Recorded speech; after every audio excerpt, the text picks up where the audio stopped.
ملا حسن صحبت میزنه از نماینده جدید مقام عظما، اونو معرفی میکنه دام افاضاته که جانشین منه. یعنی اگر یک روزی من کار داشته اون جای من مشتی محکم میزنه به دهان دموکراسی، جفتش میزنه به حقوق بشر از انتزاع.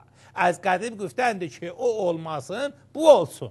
بلا نسبت در مثل نقشه نیست، مهم اون درشتی هستی که کشیده میشی. حالا با اسبی میکشی کشیده یا قاطر، اصلا دیگه فقط کشیده که میگویم، نه این کشیده ها که میخوره صدایت در میآید، اون یکی کشیده است. اما میگفتم از چه؟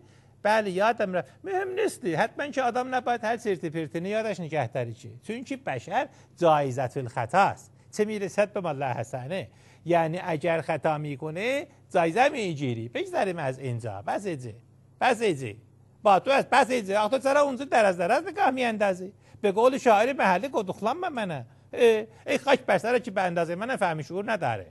بسیار هزون باید تا کفته شود پخته. ملا حسن شاعر این شعری خودش گفته. بدبخت بینوا الان آمدین یک کرده که بار از روی دوش مقام عظما برداره. دوش که میگویم نه اون دوش که از آن آب چرخ کرده می آید ها، اون یکی دوش که میری زیر اون یکی دوش، یعنی همان دوش که اگر بار میگذاره خم میشه.